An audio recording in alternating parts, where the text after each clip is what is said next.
I'm really excited to welcome our next guest. His name's Eric Shulman, and he's got 50 years of sales background, and he's sold everything from records to guitars, and in the retail environment to advertising, and business consulting services.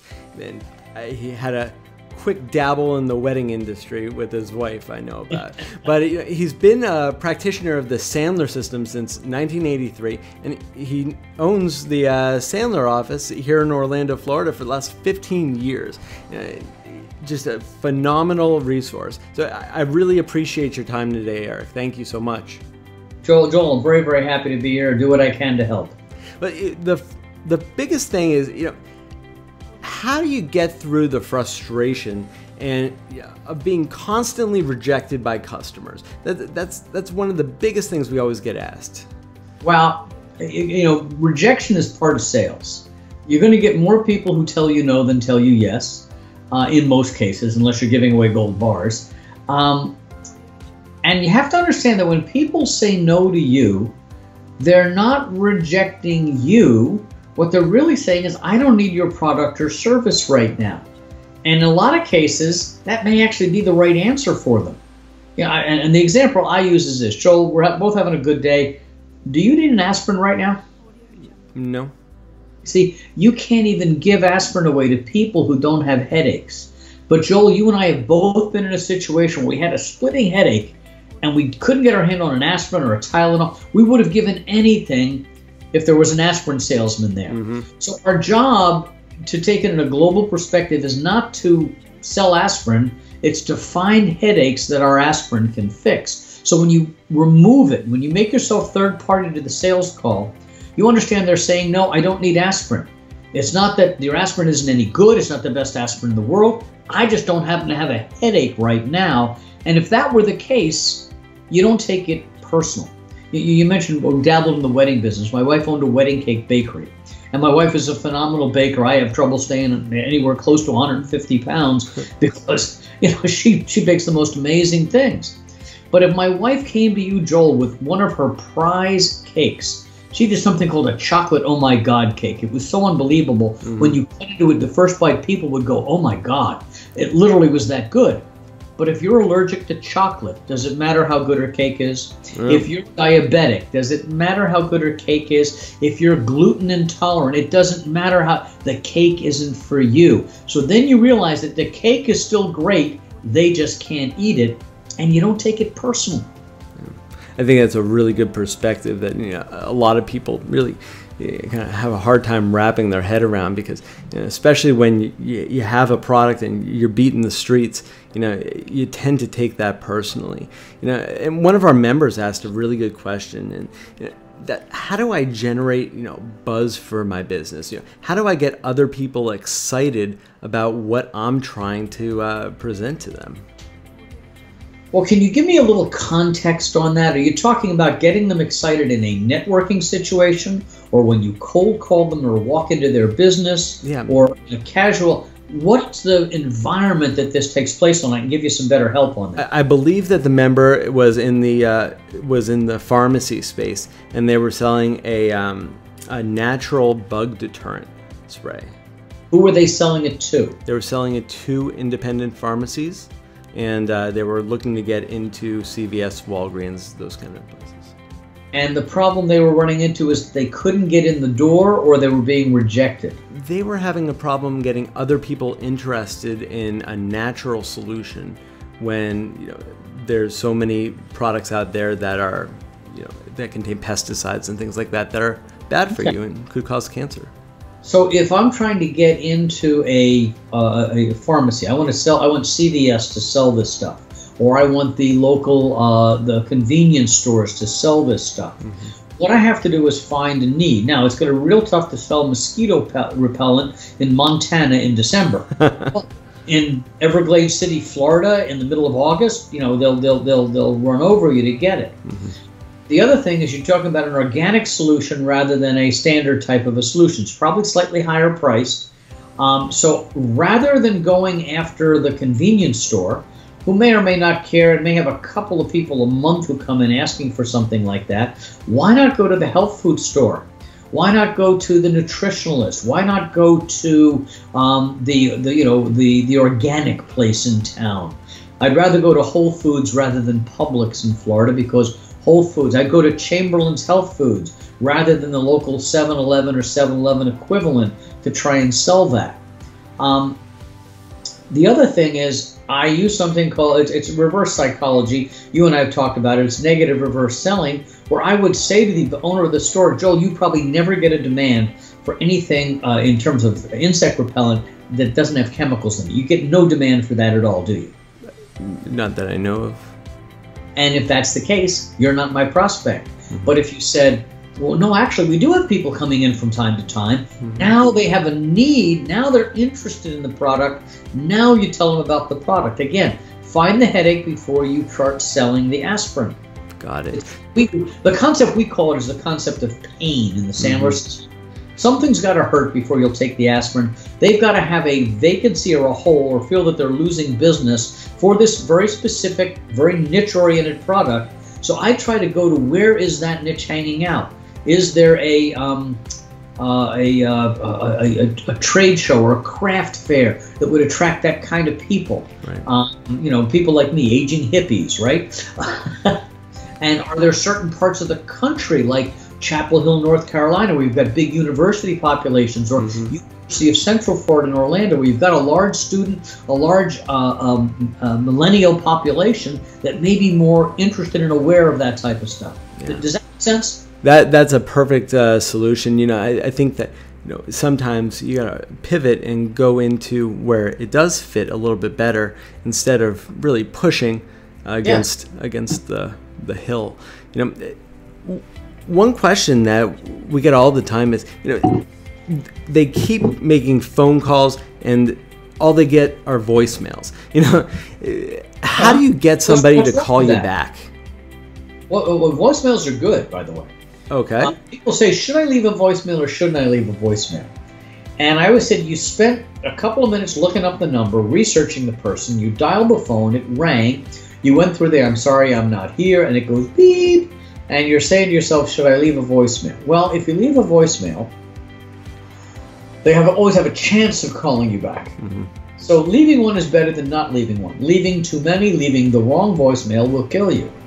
What's the voicemail, Joel, that most people leave when they want to get a call back?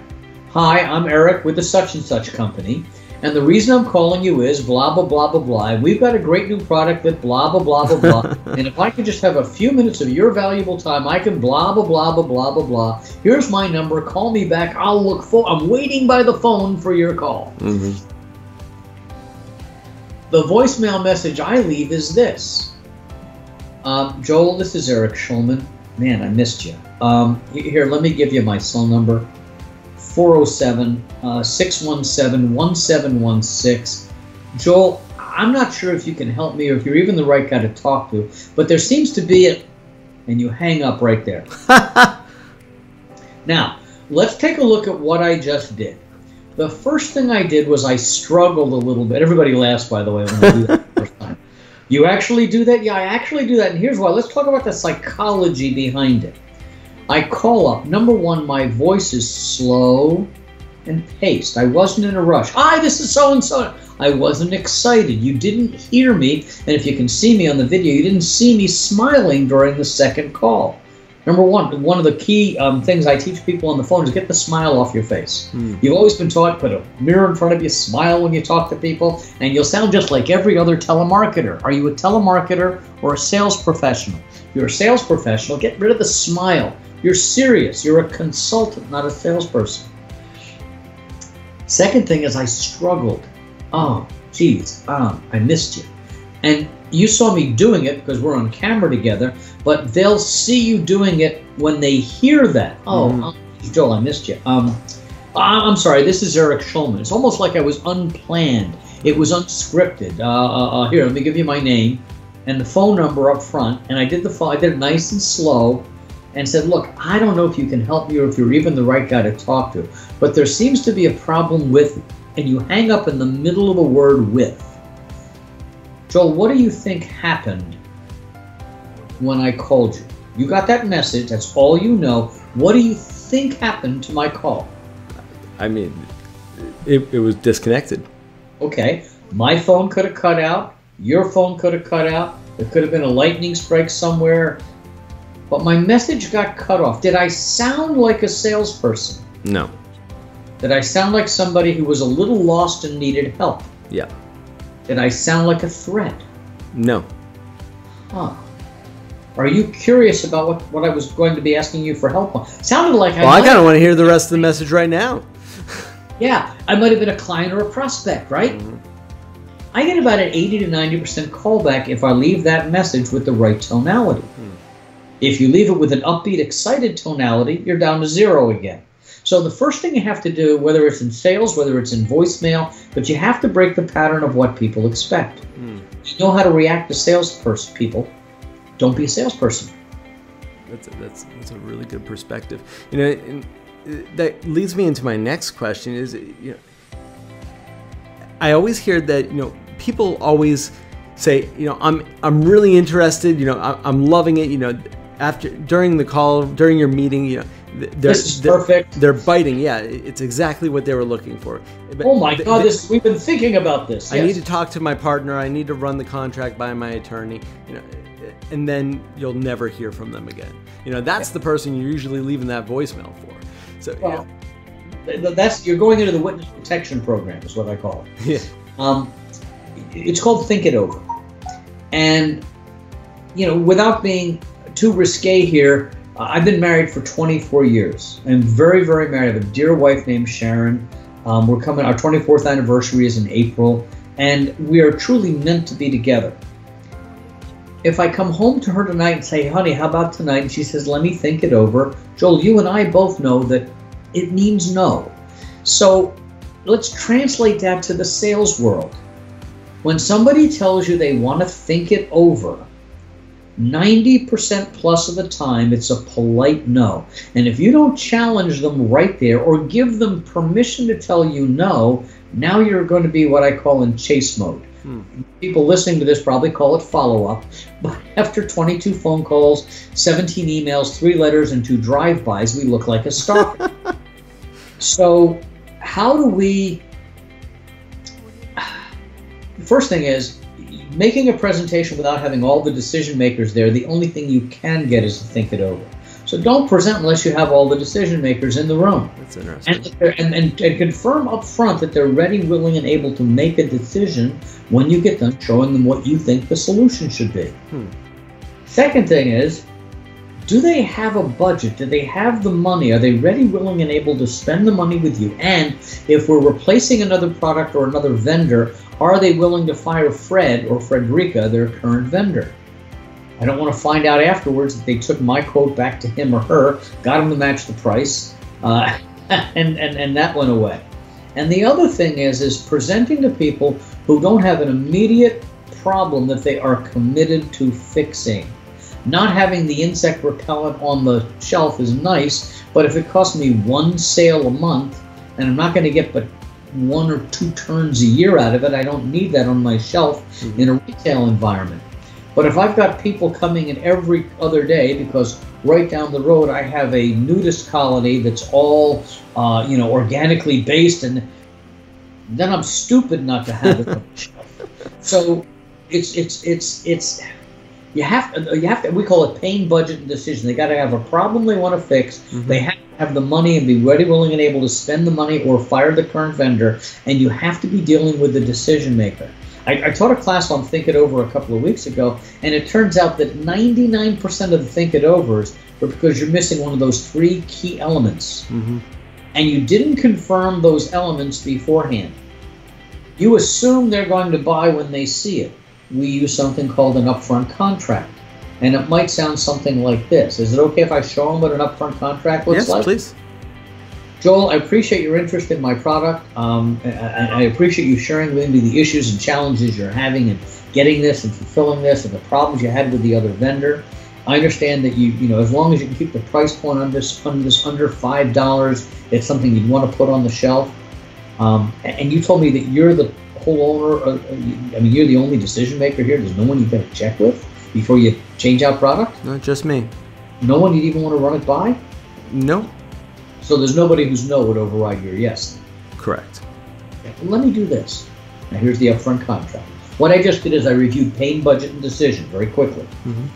Let me take a few minutes and show you what I think my product will do to fix that for you and to give you something that you can sell at a slightly higher profit margin than what you currently got.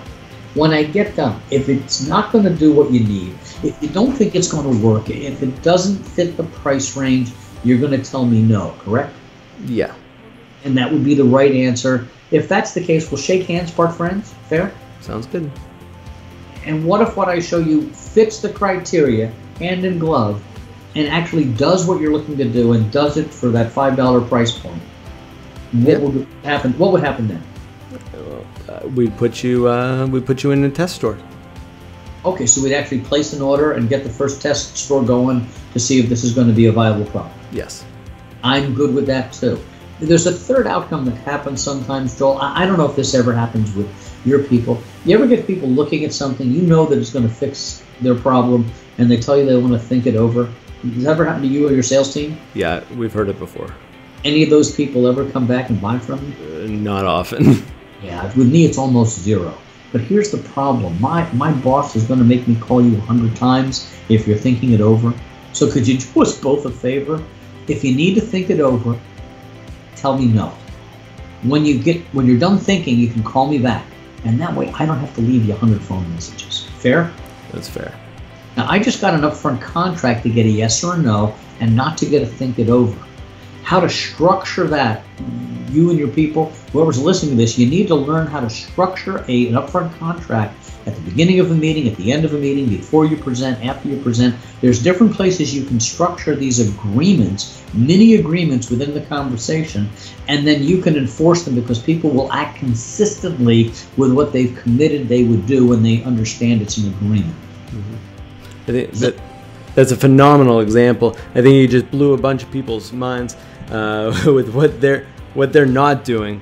But one thing that I think you do exceptionally well is you create the 60-second commercial or the 30-second commercial for networking events. You help guide people to creating that for themselves. I've seen it before. So what is the biggest mistake that business people make when they're going out there and talking about their product? And they need to create that hook. They need that quick commercial about their product to get people interested. The elevator pitch, the networking pitch, the 30-second or 60-second commercial. A lot of different names for it. How do you tell somebody in 10 to 30 to 45 seconds what you do? And the mistake that most people make with a 30-second commercial, Joel, is this. It's all about them and their product. Hi, I'm so-and-so with the such-and-such company, and we have the best widgets available. We've been in the widget business. This is our third generation, established in 1942 here in Orlando. We've supplied widgets to NASA and to Disney and to Universal Studios. We've got 7 offices throughout the state, and and I've lost you. I mean, it's like the old Charlie Brown cartoon. It was always wah, wah, wah, wah, wah. And if you're the 15th person in a networking group to stand up and give your commercial, what percentage of the audience, Joel, do you think is tuned out? 90. To you. So, number one, remember I said something about breaking the pattern? Mm-hmm. You have to break the pattern of what they expect. Talk about them and their problems, not you and your business. I'll give you an example of it. I'll do a bad 30-second commercial, if I could, for Sandler Training, and then I'm going to do a good one. Joel, I'm with a company called Sandler Training. We're the largest training company in the world. We do ongoing reinforcement over time. We've got over 290 offices in 29 countries. We're currently in 14 languages. We're the only training company that's ever been ISO certified, and we will help you and your blah, blah, blah, blah, blah. And I lost you about 2 sentences, 3 sentences in. As opposed to this. Joel, I'm with a company called Sandler Training. You've probably never heard of us, have you? No. Now, the reason I let you answer is this. I ask questions during my 30-second commercial if I'm doing it one-on-one, because if I'm taking 30 seconds, Every time you talk, your mental clock resets to 0. So what I do is I just got back those 5 seconds because, well, no, never have heard of you. Not unusual, most people haven't. Now, if you'd said the opposite, you probably haven't heard of us, and you say yes, say yes. Yes. That's great, a lot of people have. I'm saying either way, but I also keep you feeling okay.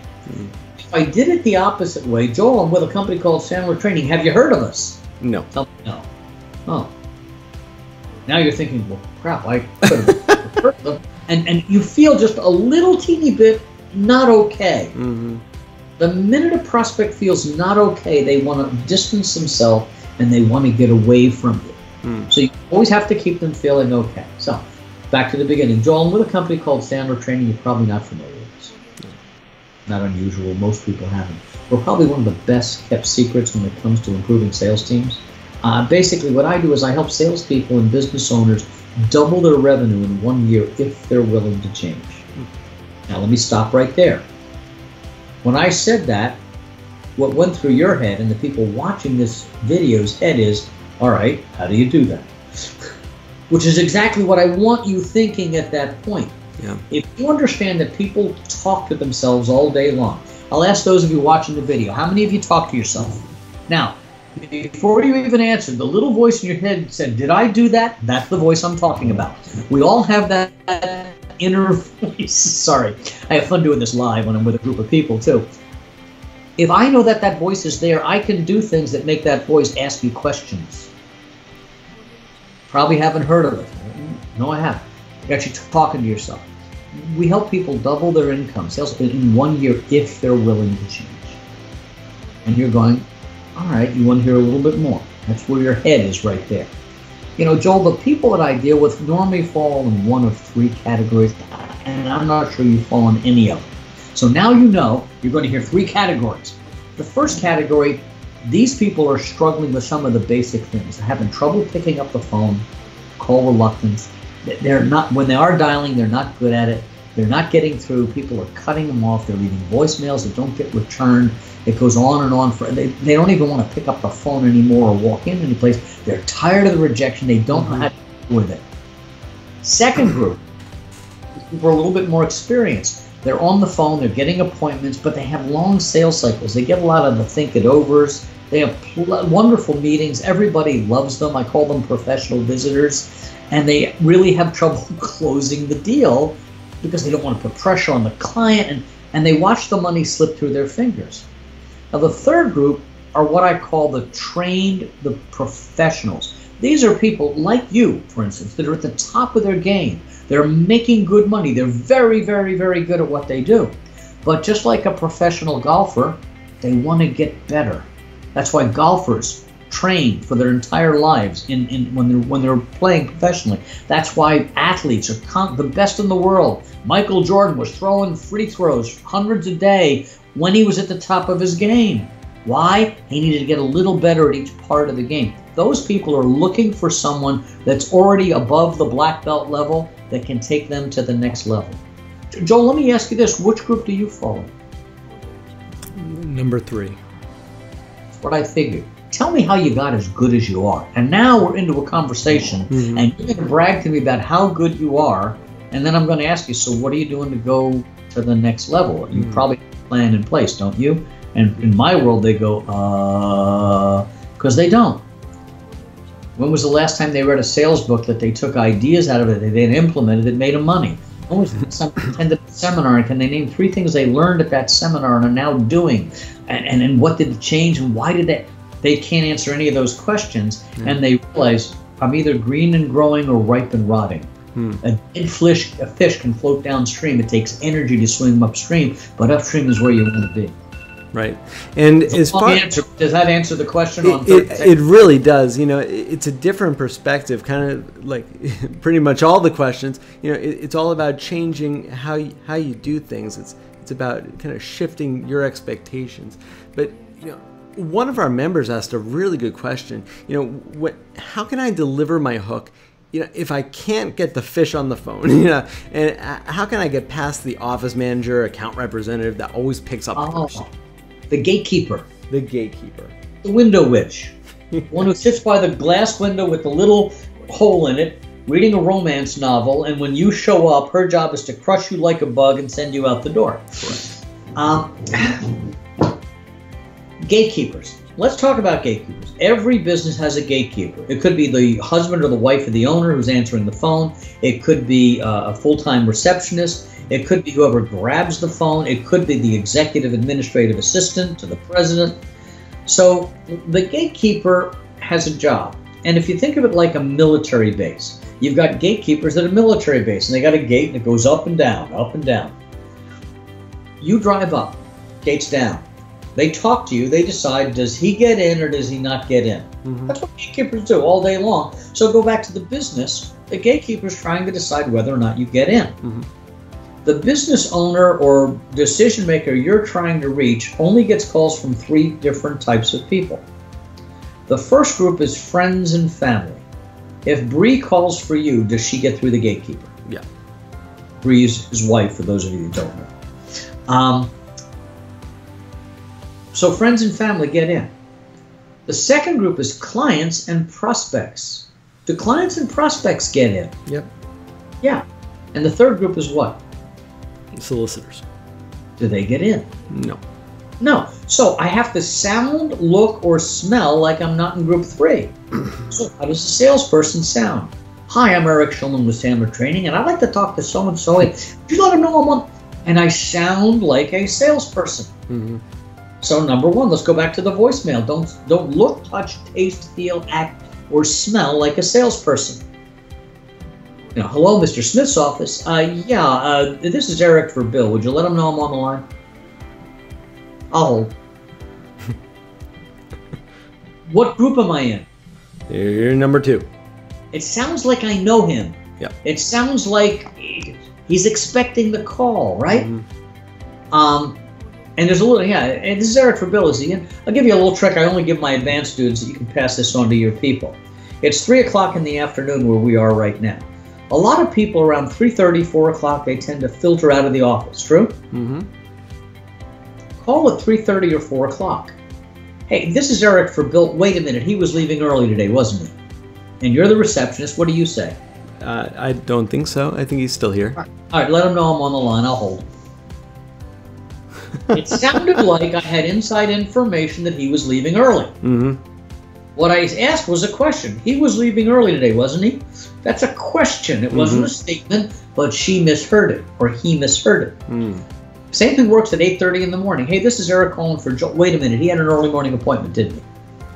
Yeah. No, he's in. Great, let him know I'm on the phone. Now, when she calls Joel, Eric Shulman's on the phone. You go, Eric who? She goes, sounds like he knows you. All right. About 80%, 90% is going to go through. Yeah. Same thing around lunch. 11 o'clock, he was having an early lunch today. 2 o'clock, wait a minute, he had a late lunch today, didn't he?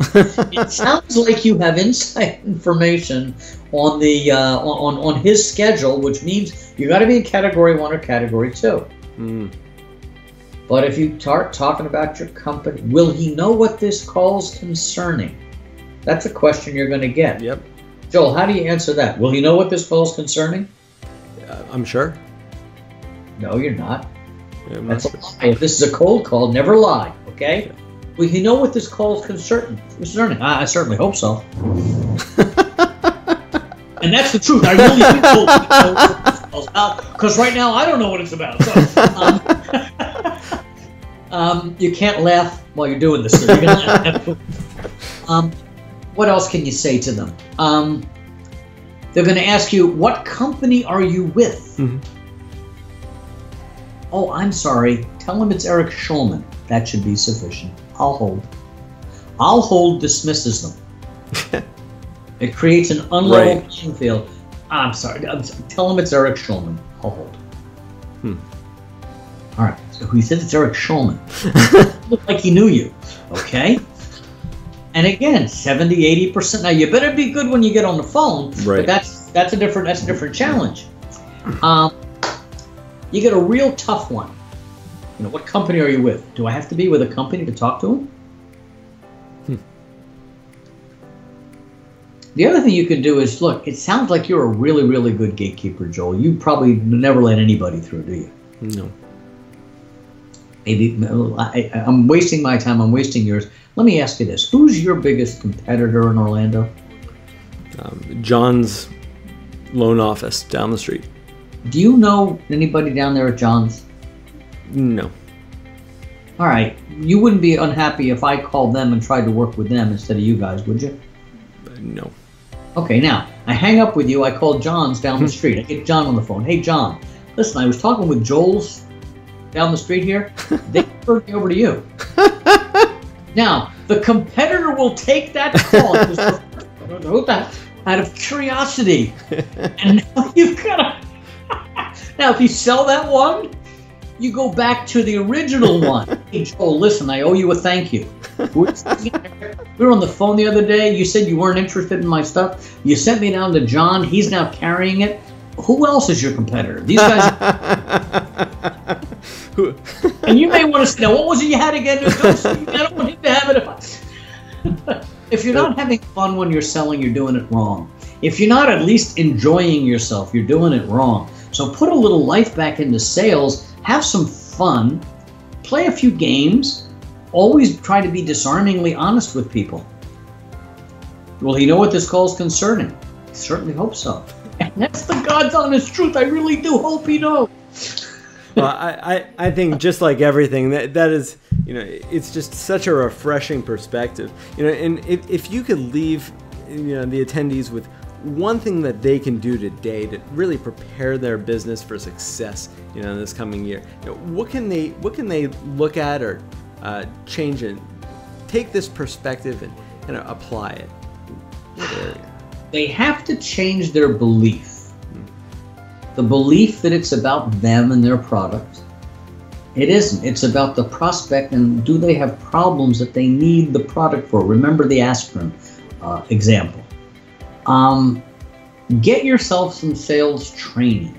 If you're going to be selling, whether it's an in-store environment, and I sold records and tapes and guitars all through the 60s and 70s, and then I did the direct marketing thing, selling business to business, 80s and early 90s, then wedding cakes for about 5 years when my wife owned the bakery, and then business consulting services for 8 years. After that, before I started doing this in 03, is you got to get out there. You can't take it personal. In acting, and I'll leave you with this thought. There's a concept called IR theory, identity and role. The role is what we play in life. Right now I'm in the role of sales trainer, right? When I hang up here, I'll then be in the role of business owner dealing with stuff in the business. When I go home tonight and I sit down with my wife, I'm in the role of husband. Later on, I might be in the role of caregiver if she's got a problem and I'm putting medication on her back. Or we're in the role of golf partners when we play golf. So you can play different roles with each person. One of your roles is sales. And if you look at it as an acting role, and the example I always use is the scene from A Few Good Men with Tom Hanks and Jack Nicholson, the courtroom scene. I want answers, you want answers, we want the truth. And Nicholson turns and says, you want the truth, you can't handle the truth. Son, we live in a world. And he goes through that whole tirade where he spills his guts and really indicts himself that he actually had broken the law. He was yelling. He was red in the face. He's yelling at Tom Cruise. When the director said cut, Cruise probably said, Jack, that was great, man. That was right on. That's the take. That was the one. Yeah, okay, let's go. We'll finish up here. We'll go grab a beer. All right. And they went out and had a beer after they got done yelling and screaming at each other because they were in role. They were in character. It had nothing to do with them. So if you think about sales as a role, like putting on a costume and going on stage, you still need to be who you are. You always want to have the integrity, have the honesty, be transparent. I call it being disarmingly honest with people. But by not taking it personal, that's where the role covers up. So you don't, we call it cover your belly button. Don't take anything that happens in a sales call personally. And it's amazing. You can ask tough questions in a gentle fashion. You will get your questions answered. You'll shorten your selling cycles and raise your close ratios. And I guess the offer that I'd make for anybody who's watching this, if you'd like to attend a Sandler session, if you're anywhere in Central Florida, welcome to come to one of our classes for free. If you live elsewhere in the country, send me an email, eric@sandler.com, ERIC@sandler.com, and I will connect you with a local Sandler trainer. Go in and see what we're all about. If nothing else, we'll entertain you for an hour and a half or 2 hours, but it also might just change your life. That's phenomenal, and that's an amazing offer. So thank you so much for that and your time. I really appreciate it. Joel, love working with you, love what you do. You do great stuff for people, and hopefully this video will help a couple of people out. Hey, if I can help 1 or 2 people with it, it was definitely worth the 30 minutes. All right. Thank you, Eric. You're welcome.